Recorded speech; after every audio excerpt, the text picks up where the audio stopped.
Today I'm going to show you how to make a creamy rice pudding that will rival any restaurant or deli you've ever ordered one from. The ingredients for this are very simple, but obviously there's one important one, and that's your rice. This is arborio rice, commonly used in risottos. It is a very small but fat grain of rice, and it is loaded with starch, which makes this really creamy and beautiful.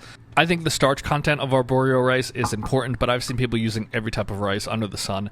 We also have some sugar. This is half a cup plus about 2 extra tablespoons, and then we have some whole milk. That's the basis. There's a few other things we'll need in a little bit, but let's get that started. I'm going to use this Dutch oven because the very thick fat bottom will really evenly distribute that heat. So throw that rice in. To that, I'm going to add 3 cups of milk, and then we're going to add 4 cups of water on top of that.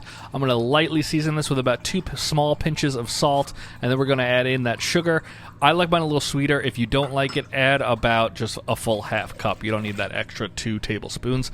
And then we're just going to mix this up. We're going to bring this up to a nice simmer right when you start to see some heavy bubbles. That should take about 10 minutes. Right there is what you're looking for. Keep really stirring it fairly often in that first 10 to 15 minutes because you don't want it to stick and scorch and burn. But once you get there, we're going to turn that heat down and let this cook for about an hour, stirring every 5 to 10 minutes just to make sure nothing's sticking. But this is what we're looking for. After about 30 minutes, you could see those rice grains start to get a little plumper. It still looks very soupy, but that's totally fine. This is right around the 50-minute mark. It's looking very close to where I want it, so I'm going to start assembling a little extra on the side, which is half a cup more of whole milk and then 1 whole egg beaten into that. We're going to temper this a little bit by adding some of the liquid and the rice into this Pyrex just to bring it up to temperature. That way it doesn't turn into scrambled eggs. I've seen some people not do this, and if you pour it in and just mix it thoroughly, it will stop it from doing it, but this is kind of, fail-proof.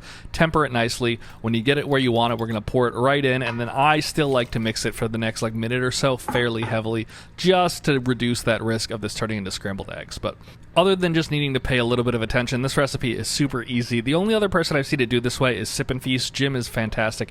His quantities are a little different, and I think his is a little less sweet. But if you don't love my explanation, go check him out. And then we're going to add in 2 tablespoons of vanilla extract here. You could add in whole vanilla if you want to. That's also totally fine.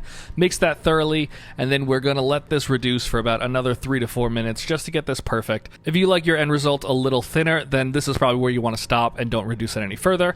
But I took it to the point I like it, and then I'm going to kill the heat. We're going to add in 1 tablespoon of butter. That might have been a little more, but that is unsalted butter, and we're going to mix that throughout, and you're done. Once that is thoroughly mixed, we're going to add this over into a baking dish. This is the size below 9 by 13. I think it's like an 8 by 10, 8 by 11. You could throw it right into a quart container if you want, and I'm just going to flatten it out so it all cools evenly, and we're going to cover this and let it sit out on your counter for about an hour to cool down a bit. Then throw it right into your fridge and let it sit in there for about 2 to 3 hours or until it gets to that cool temperature that you should probably serve it at. Here we are after I've let this thoroughly cool. You can let it go completely overnight if you want also, but you can see it is nice and fully set now. We're going to get ready to serve this, and I'm just going to top it with a little bit of cinnamon. If you don't like cinnamon, you could just omit this part, but I do think it brings a real nice flavor to the end of this dish, and now you're ready to serve. That 1 cup of rice should serve probably 6 to 8 people, so this is super easy, super cheap to make, and it's just a really nice hearty dessert that everyone should be pretty happy with. I saw it once described as a dessert that nobody orders but everyone likes when it comes, and I think that's a pretty accurate way to describe this. It's rice that's a little bit sweet. It's nothing that's going to break your brain by tasting it, but it is really, really nice, simple, easy to make, and the most important part is now let's give it a taste.